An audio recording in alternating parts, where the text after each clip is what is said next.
नमस्कार देवियों और सज्जनों, व्यालोक वाणी में स्वागत है आप सभी का। और आज एक नई परंपरा के साथ शुरुआत। जी हाँ, आप अगर व्यालोक वाणी की मदद करना चाहते हैं तो आपके सामने आपके स्क्रीन पर क्यूआर कोड दिख रहा है, नीचे नंबर्स भी आएंगे थोड़ी देर में। तो आप हमें जिस भी तरह का सहयोग करना चाहें वो सहयोग के लिए अब हमने अपने दरवाजे बाहें खोल दिए। इसके साथ बंगाल की टटका खबर लेकर भाई ऋतिक चट्टोपाध्याय जी हमारे साथ हाजिर हो गए हैं। ऋतिक भाई, आगे की बात करेंगे, लेकिन पहले एक वीडियो दिखा देते हैं जनता को। इस वीडियो में आवासे घर पाइये देवार नामे टाका आत्मसात करा হয়েছে। আমতায় पंचायत प्रधानेर बाड़ीते विक्षोभ देखाচ্ছে। इस वीडियो में बंगाली में जो भी कुछ कहा जा रहा है उसका तर्जुमा ऋतिक भाई बता देंगे। कहाँ की घटना है, क्यों है, ये सब कुछ बताएंगे। मैं बस एक सूचना दे देता हूं कि ये कभी तृणमूल का दफ्तर हुआ करता था और ये जो लोगों की भीड़ जमा है ये वहां के वोटर्स हैं, आम जनता है। 4 मई को आया रिजल्ट। ऋतिक भाई, अब तो सरकार बने भी 10 दिन हो गए, इसके बावजूद ये ताजा तस्वीरें हैं, ताजा वीडियो है। जनता का गुस्सा है कि जा ही नहीं रहा है।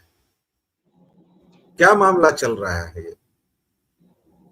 सर्वप्रथम तो आपके इस प्रतिष्ठित चैनल पर जो मुझे अवसर दिया आपने, इसके लिए आपका बहुत बहुत धन्यवाद। और आपको, आपके प्यारे प्यारे प्रबुद्ध दर्शकों को जय श्री राम, हर हर महादेव, वंदे मातरम। और चूंकि ये बंगाल की सुपुनी धरती से संबंधित हमारे ये कार्यक्रम है, तो जय जय माँ काली और थोड़ा हल्का फुल्का रखते हुए हम्मा हम्मा।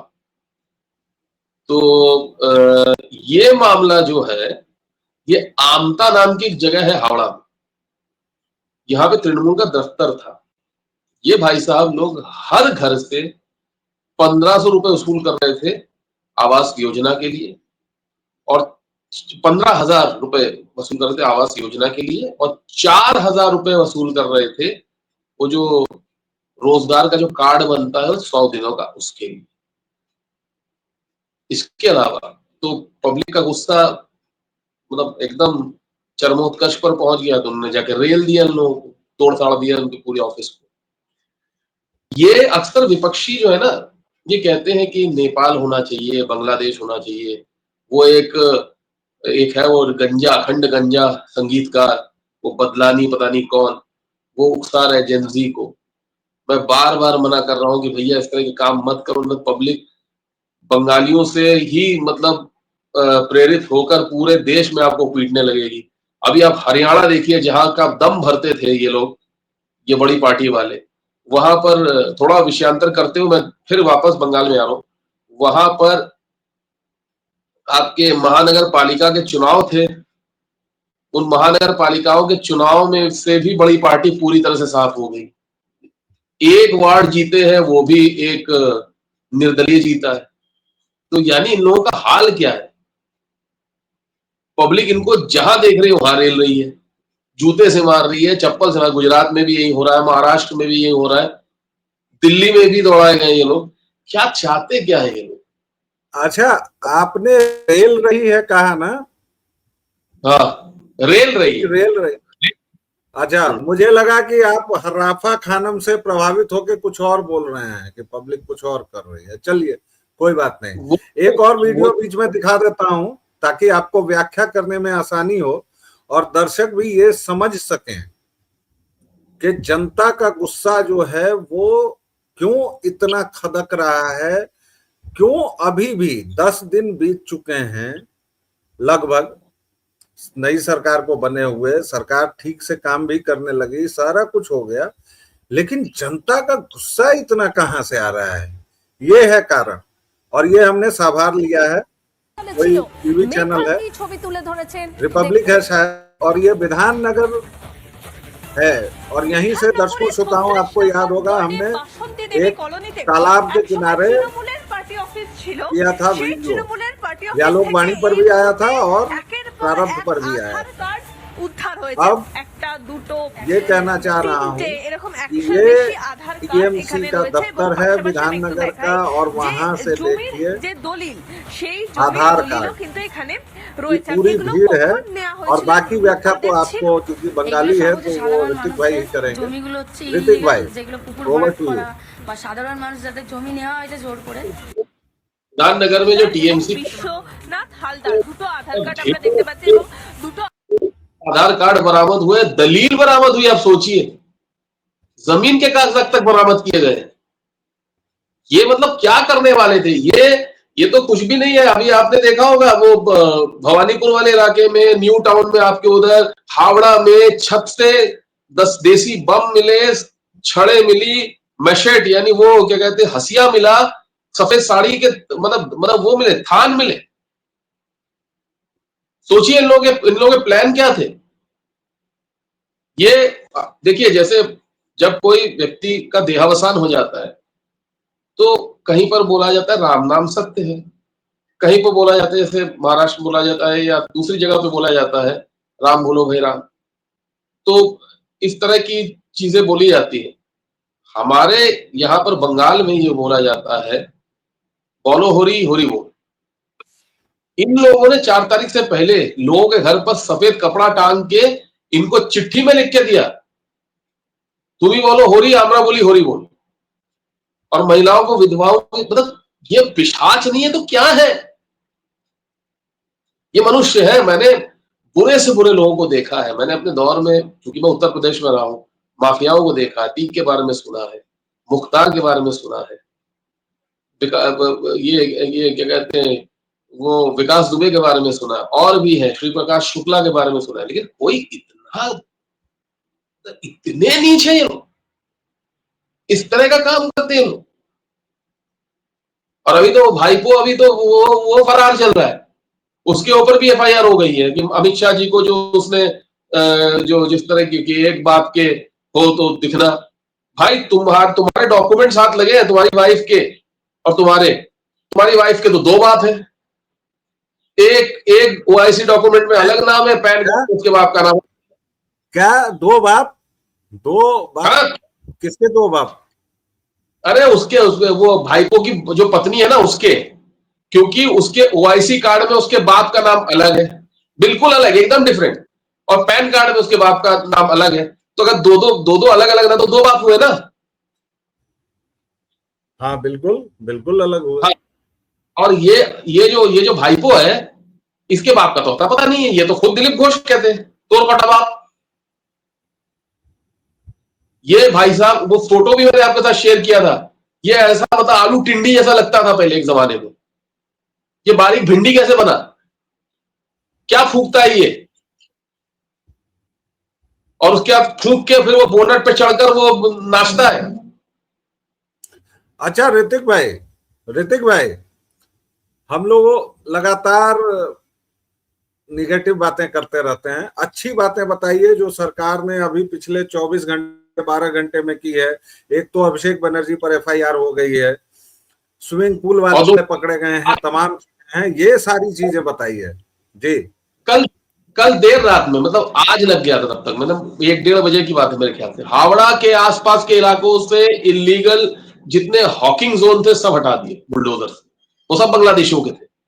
वो वीडियो भी मैंने आपको भेजा है। पूरे कायदे से काम किया। उसमें कुछ तो हिंदू भी रहे होंगे, लेकिन भाई वो जगह यार, वो सड़क की जगह है, क्यों घेर कर तुम लोग खड़े रहते थे? वो ज्यादा से ज्यादा हिंदू होंगे, उसमें 10% होंगे, लेकिन 90% बांग्लादेशी, रोहिंग्या ये लोग। अब बहुत जरूरी था ये होना, और अभी हर जगह हो रहा है। ये लोग तो, आप जहां गए थे न्यू टाउन में भी घुसे हुए हैं। वो न्यू मार्केट का जो इलाका है, जो शाम के टाइम पर उसमें चलने की जगह नहीं होती, उसमें भी ये सारे के सारे बांग्लादेशी, रोहिंग्या और दूसरे अवैध रूप से वहां पर मतलब अपनी दुकानें चला रहे। वहां पर भी चला, तिलजला में चलाया तो ये लोग विक्टिम कार्ड खेल रहे थे कि हमारे यहाँ पे बुलडोजर चला दिया। तो बाद में उसको टेक्निकली हाईकोर्ट ने 22 मई तक रोका हुआ है, लेकिन बुलडोजर चल रहा है, मतलब चलेगा। अभी वो आसनसोल में भी उन लोगों ने कुछ बदमाशियां की थी, लेकिन आसनसोल वालों के साथ क्या होने जा रहा है, वो जिन्होंने बदमाशी की थी वो समझ लें। हाँ, ये हावड़ा वाला है।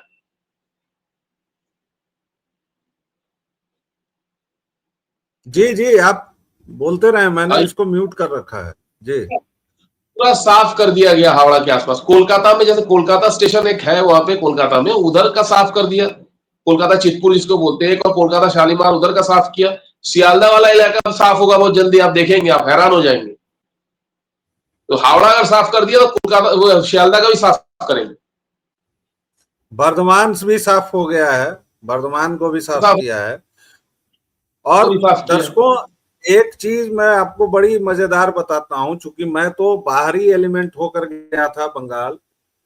आपको मैं बताऊं कि सियालदह स्टेशन के बाहर आप जैसे ही निकलते तो एक तो वहां अभी भी पीली टैक्सी चलती हैं, और पीली टैक्सी जो चलती हैं वो पीली टैक्सी चले तो फिर भी समझ में आता है, लेकिन वो ऐसी ऐसी पुरातन टैक्सीज हैं कि वो ट्यूब से, स्कूटर के ट्यूब से या साइकिल के ट्यूब से सीट को बांधे हुए हैं, ऐसी भी वहां टैक्सीज हैं। और आप जैसे निकलेंगे तो आपको कहा जाता था कि फलाने जी को 200 रुपए दे दो। आप कहेंगे अरे क्यों? तो वो 200 रुपए सीधी तौर पर उसको बिहार में हफ्ता कहते हैं, बिहार में दादागिरी टैक्स कहते हैं, हफ्ता कहते हैं महाराष्ट्र में, और बाकी जगह वसूली कहते हैं, वैसे उसका नाम वसूली ही है। और उस 200 के बाद आपको टैक्सी का किराया देना पड़ता है, क्योंकि वो 200 रुपए सीधे टीएमसी वालों के थे। और हर एक जगह से एक एक पैसा पहुंचता था ऋतिक भाई के दोस्त अभिषेक बनर्जी के पास। ऋतिक भाई, ओवर टू यू, आपके दोस्त के कारनामों पर और प्रकाश डालिए थोड़ा सा।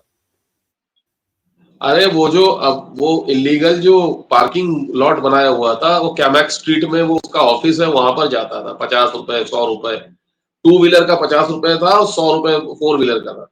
वो तुम हम अपने एक्सपीरियंस से बता रहे हैं। तो अब जब उसका जो गिरीश मुखर्जी रोड पे जो उसका बंगला है, उसके सामने जाकर मतलब पब्लिक उसको खूब अच्छे से रेल रही है। अच्छा, उसका भाईपो का नाम याद आया तो बता दो, फाल्टा में भी पूरी तरह से पाल्टा हो गया अभी। ये जहांगीर खान का राइट हैंड था, वो क्या नाम, शुजात खान है का, वो गिरफ्तार हुआ है, जहांगीर खान गायब है। और उसके ऑफिस में कौए तक नहीं।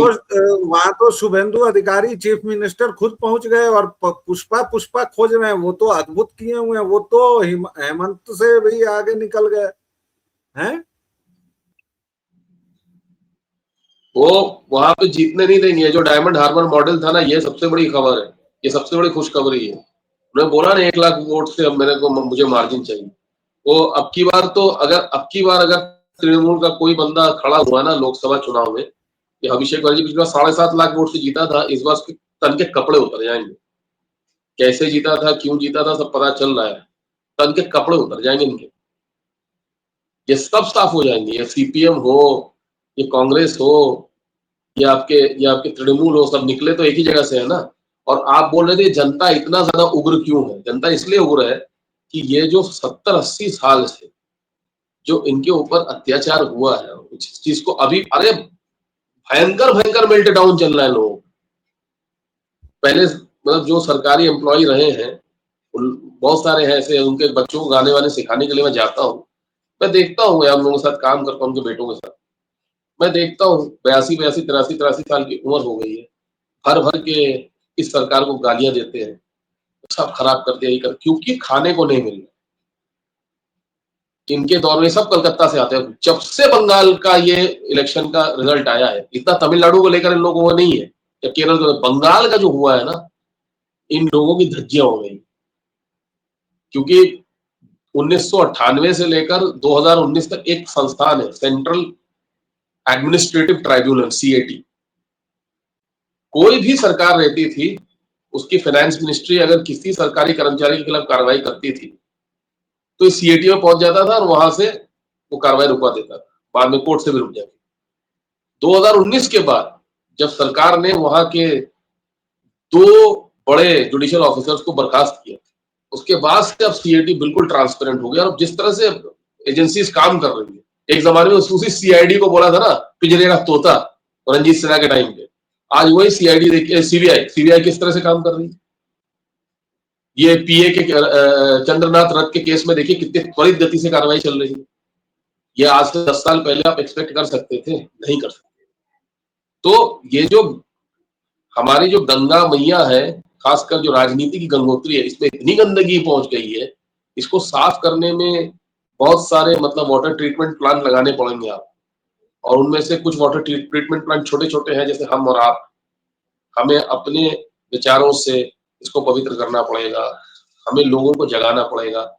बंगाल जब जगा है ना, तब समझिए पूरा देश आज नहीं तो कल जग जाएगा। मैं तो कल आपका वीडियो देख रहा था, थोड़ा नींद मेरी कम हुई थी तो मैं सोते-सोते सुन रहा था। आपने उसमें बोला भी था कि आज से 10 साल बाद तमिलनाडु भी भगवामय होगा और केरल भी होगा 5 साल बाद, और होगा।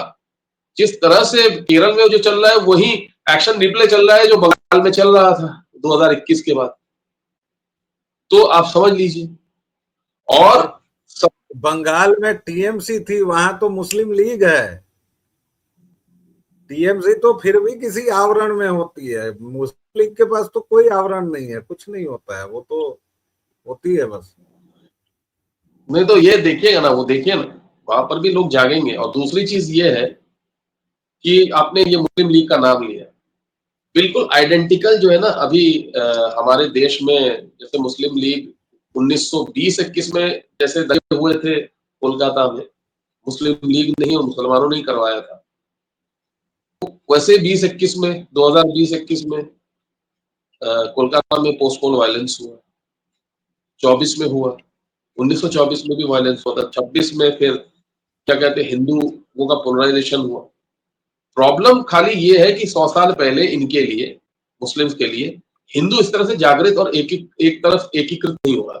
लेकिन अब हिंदू धीरे धीरे, या तो कि धिम्मी लोग भी जाग रहे हैं, बोले कि नहीं भैया अगर ये लोग एक हो गए तो हमारे लिए तो अस्तित्व का खतरा हो जाएगा। तो इसीलिए वो अब धीरे धीरे वो आपको दक्षिण भारत में भी दिखेगा, ये चीजें दिखेंगी। और अब जो है मुस्लिम, ये जो बेवकूफ सेकुलर पार्टी और लोग हैं, ये नेता जितने पीडीए वाले और ये बड़ी पार्टी वाले, मुस्लिमों का जो है ना मोह भंग हो रहा है। वो अब ओवैसी में, हुमायूं कबीर में, आईएसएफ वाले में अपना रहनुमा खोज रहे हैं। और आप देखिएगा उत्तर प्रदेश के चुनाव में आपको प्रमाण मिल जाएगा। जैसे बिहार में इसने सेंधमारी की है ना, उसी ने उत्तर प्रदेश में भी करेगा 100% करेगा, और इन्हीं का खाएगा, इन्हीं का वोटर खाएगा। क्योंकि एक मौलाना है, कोई किसी मतलब मुस्लिम कमिटी करके कोई लखनऊ का है, उसने बोल दिया है कि ये पीडीए वाले को वोट मत दो।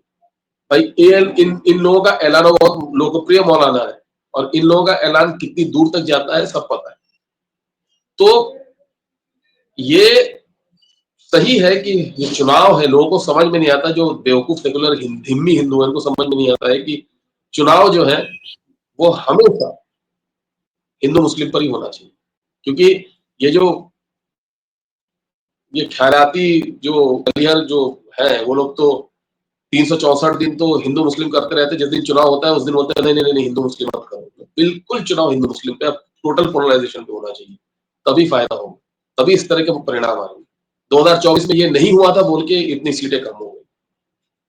और दूसरी चीज ये है कि